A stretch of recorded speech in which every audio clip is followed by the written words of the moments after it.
तो प्रतिशोध के साथ साथ क्रोध की ज्वाला भी धधक रही है मेरे मन में। अब निर्णय तुम नहीं, मैं लूंगा शास्त्र मुख। मैं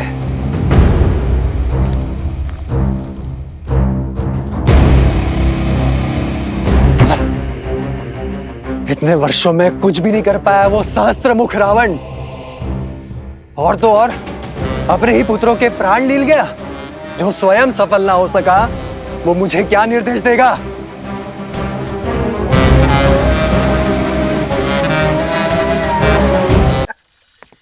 असंभव को संभव करने की शर्त रखी है भगवान वाल्मीकि ने आपके समक्ष।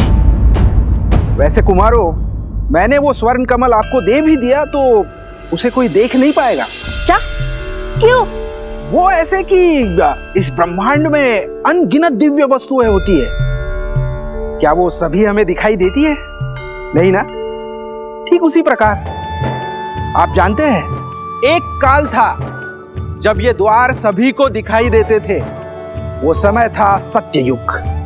तब देव और मनुष्य वार्तालाप करते थे, किंतु आज की स्थिति में केवल मंत्रोच्चारण के पश्चात ही ये द्वार सामने आते हैं, जैसे आपके सामने आए।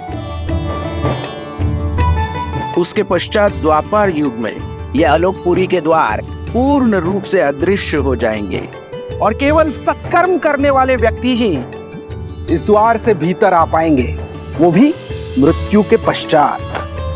और कलयुग में तो कोई भीतर आ भी नहीं पाएगा, मृत्यु के पश्चात भी नहीं। हाँ, केवल श्री विष्णु जी के या उनके अवतारों की पूजा करने वाले भक्त भीतर आ सकते हैं। और इस युग में आलोकपुरी की कोई वस्तु धरती पर दिखाई भी नहीं देगी। पुष्पक का क्या? हमने रामायण पढ़ी है, पुष्पक तो सबको दिखता है। पुष्पक की महिमा विशेष है। पुष्पक का निर्माण विश्वकर्मा ने धरती पर किया था और उसे यहाँ स्थान प्राप्त हुआ क्योंकि उसने प्रभु श्री राम की सेवा की थी। तो हम भी तो सबसे बड़े भक्त हैं श्री।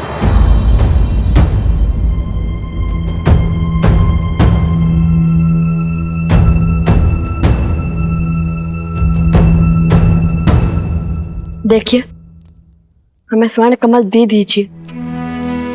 हमारे भगवान वाल्मीकि के आदेश का उल्लंघन नहीं कर सकते। क्षमा करें, वो संभव नहीं है। मेरी बात मानिए कुमारों, आप आश्रम लौट जाइए और अपना जीवन तपस्या में लगाइए। कदाचित उचित समय आने पर आपको वो स्वर्ण कमल मिल जाएगा। सुनिए, विनती कर रहे हैं, दे दीजिए स्वर्ण कमल, अन्यथा बल से छीन लेंगे।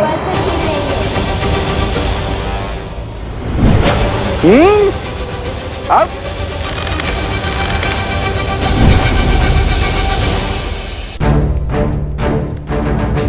कुछ ये यक्ष है, हम इन पर प्रहार नहीं कर सकते। पर ये हम पर प्रहार करने से चुकेंगे नहीं।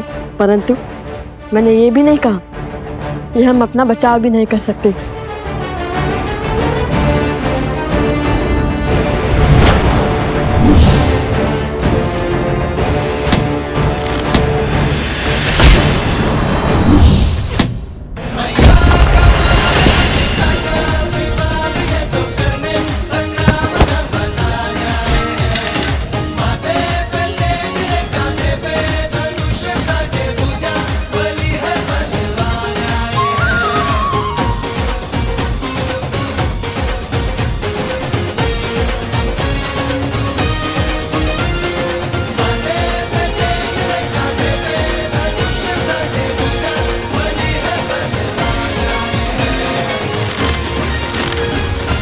शांत हो जिया।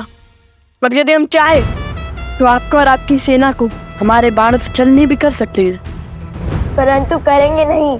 हमें स्वर्ण कमल दे दीजिए और ये अध्याय यही समाप्त कीजिए। इतनी शीघ्रता क्या है?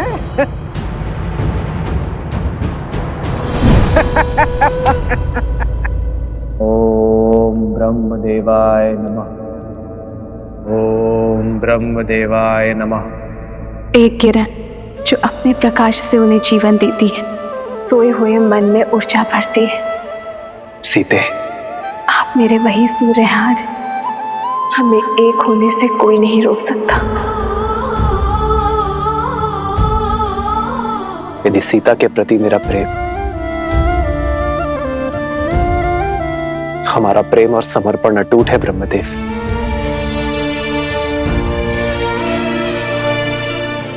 तो सीता की ये प्रतिमा जो मेरे लिए जीवंत है, संसार के लिए भी उसे प्राणमान कर दीजिए ब्रह्मदेव।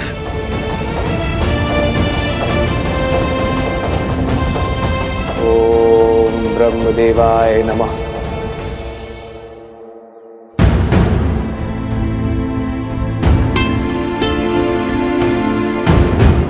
क्या हुआ वन देवी, कुछ चिंतित लग रही हैं आप। मन विचलित था तो सोचा ऋषि भारद्वाज से मिल लो, किंतु गुरु माँ वो ना तो अपने कुटीर में है और ना ही ध्यान क्षेत्र में।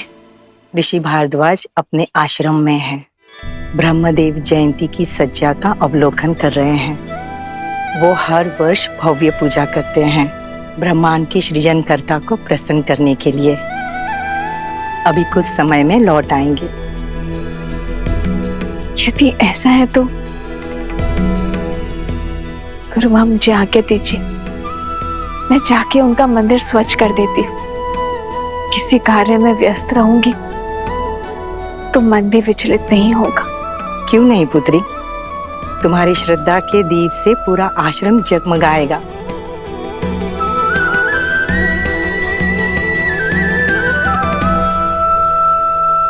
आपने आपके सामर्थ्य का प्रमाण तो दे दिया, अब बारी है ज्ञान का प्रमाण देने की। बड़े हट्टी हैं आप यक्षराज, देते हैं अब अपने ज्ञान का प्रमाण। पूछिए, क्या पूछना है? तो मेरा पहला प्रश्न, वो कौन सी अनमोल वस्तु है जो व्यक्ति दूसरे को दे भी सकता है और देने के पश्चात वो वस्तु उसके पास रह भी जाती है?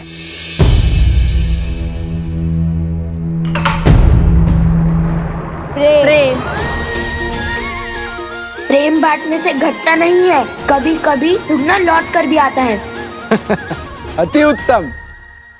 अब दूसरा प्रश्न, साहसी व्यक्ति के लिए सबसे कठिन कार्य कौन सा होता है? कर्म करना या कर्म से बचना? कभी कभी पग पीछे धरने से अधिक साहसी कुछ नहीं होता। कई परिस्थितियों में हमें अपने अभिमान का बलिदान देना होता है, कर्म करने से बचना पड़ता है, जैसे श्री राम ने किया था। यदि वो चाहते तो एक ही बार में रावण को हरा माता सीता को ले आते, किंतु उन्होंने अभिमान का नहीं धर्म का पथ चुना। अद्भुत। अब अंतिम तीसरा प्रश्न, वहाँ हम अश्व को अकेला छोड़कर आए हैं और यहाँ आपके प्रश्न समाप्त ही नहीं हो रहे। शीघ्र पूछिए ना, हमारे पास अधिक समय नहीं है। हाँ हाँ, इतनी शीघ्रता क्यों है? कुमारो, तनिक थोड़ा धैर्य तो रखो। अब तीसरा और अंतिम प्रश्न, बताइए, दुख, कष्ट, पीड़ा व्यक्ति को क्यों होती है? उसके पीछे कोई उद्देश्य है या केवल नियति?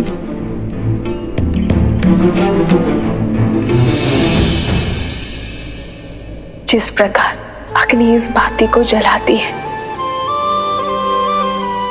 किंतु इतना कष्ट सहने के बाद भी बाती अग्नि का साथ नहीं छोड़ती, उसी प्रकार श्रद्धा हृदय को पीड़ा तो दे सकती है, किंतु इसका अर्थ ये नहीं है कि तुम श्रद्धा का ही त्याग कर दो। पीड़ा, ये पीड़ा ही तो है जो आत्मा को ज्ञान का प्रकाश देती है। पीड़ा हमारे जीवन को साकार करती है, पीड़ा हमारे चरित्र को आकार देती है। कठिनाइयाँ और संघर्ष हमारे शिक्षक हैं। पीड़ा व्यक्ति के व्यक्तित्व को प्रकाशित करती है। ठीक उसी प्रकार जिस प्रकार बाती स्वयं जलकर अंधेरे कक्ष को जगमग करती है।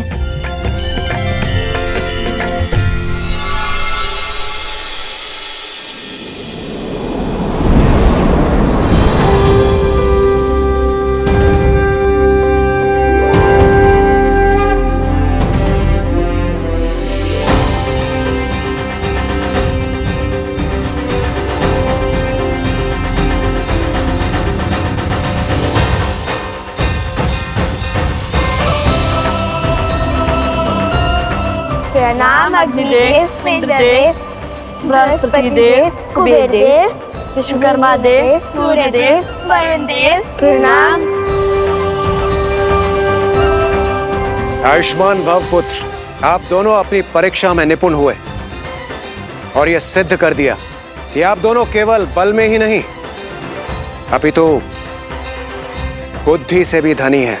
हमें देखना चाहते थे कि आप ये दुर्लभ स्वर्ण कमल पाने योग्य हैं भी या नहीं। अरे फिर तो ये प्रश्न सबसे पहले पूछना चाहिए था यक्ष राज कुबेर जी को। हम उसी क्षण उत्तर दे देते, हमारा इतना समय तो व्यर्थ ना होता। जानते हैं कितना दायित्व है हमारे कंधों पर। तो अब हमें अपने भूल की भरपाई करनी होगी। हम आपके बल और बुद्धि दोनों से अति प्रसन्न हैं। उपहार और आशीर्वाद स्वरूप कुछ दिव्य अस्त्र स्वीकार कीजिए। आपको शीघ्र ही इनकी आवश्यकता पड़ेगी। आप दोनों जब चाहे इन अस्त्रों का आवाहन कर सकते हैं।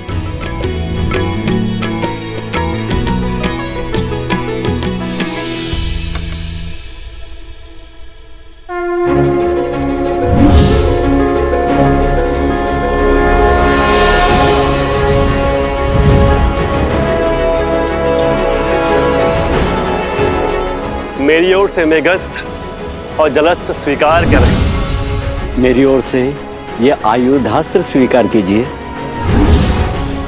और मैं देवराज इंद्र तुम्हें अग्नि भेदास्त्र प्रदान करता हूं। और ये यमदेव का खड्ग मैं प्रदान करता हूं।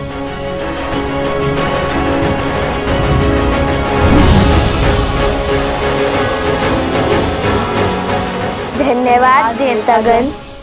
हम आप सबको वचन देते हैं कि हम इन दिव्यास्त्रों का सदुपयोग ही करेंगे। और अब मेरी ओर से यह स्वर्ण कमल स्वीकार करें।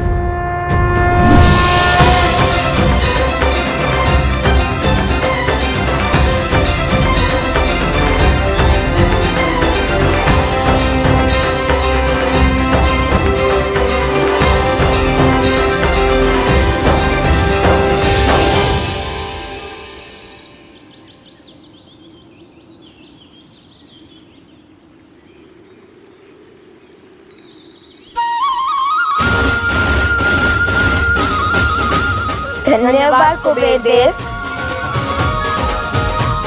भैया, माता कितनी प्रसन्न होगी ना ये सुनकर कि हमने इतने सारे दिव्य अस्त्र पा लिए।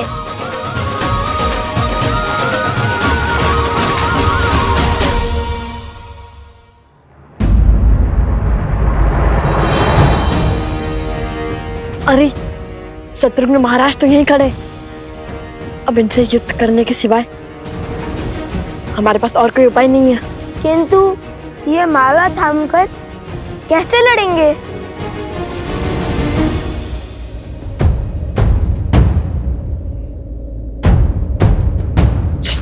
धीरे बोलो, देखो हम ही देख नहीं पा रहे। दृष्टिहीन सैनिक? यदि दृष्टिहीन होते तो सेना का भाग कैसे बनते? अभी पता करता हूँ।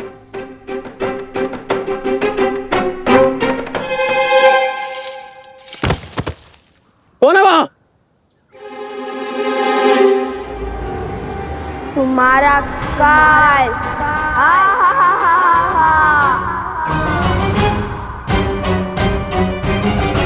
हम तो अदृश्य हो गए। ये शक्ति किस देवता ने दे दी हमें?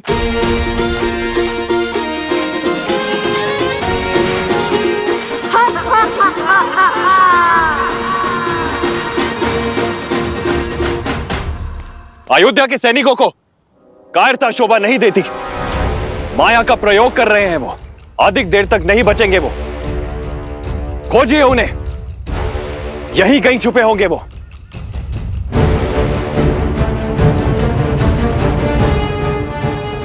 शीघ्र निकलते हैं यहाँ से।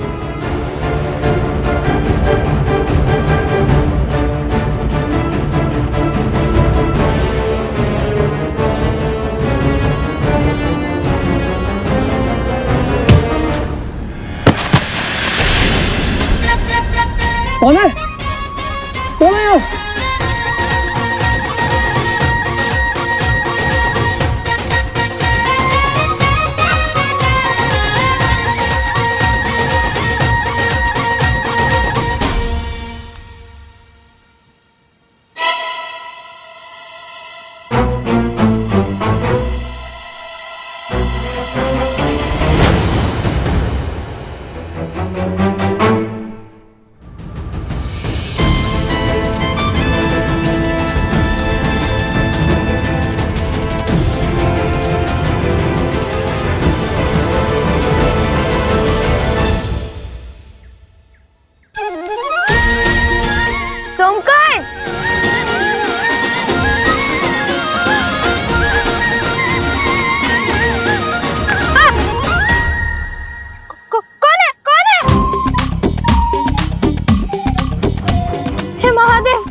भ्राता लव? नहीं कुछ, हम ही हैं सोमकरण। सच में? किंतु आप है कहाँ? हम तुम्हारे सामने हैं। हाँ, अरे हाँ, ये रे। किंतु दिखाई क्यों नहीं दे रहे? ये कैसी माया? अरे सब बताएंगे, सब बताएंगे। किंतु अभी तुम अपना हाथ आगे करो और ये माला पकड़ो। बहुत भारी है, मैं थक गया हूँ।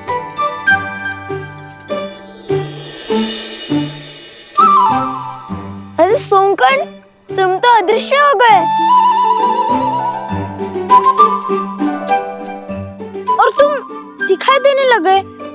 ये कैसे हुआ? अर्थात ये कोई दिव्य शक्ति नहीं, इस दिव्य स्वर्ण कमल की माया है। अरे लाओ लाओ सोमकर्ण, बस अब हो गया। अब मेरी थकान दूर हो गई।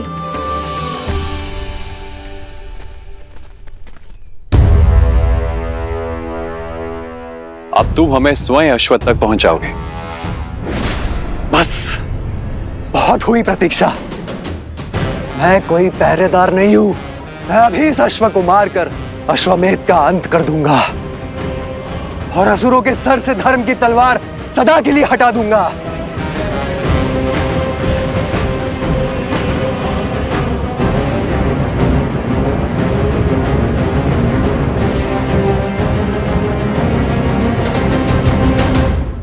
अब चलो, शीघ्र चलते हैं। अश्व हमारी प्रतीक्षा कर रहा होगा। हाँ ठीक है भैया, चलिए चलते हैं। हम ये माला अश्व को पहना देंगे, किंतु माता को नहीं देंगे। यदि माता दृश्य हो गई तो? यदि वो मेरी दृष्टि से एक क्षण के लिए भी ओझल हो गई तो मैं विचलित हो जाऊंगा।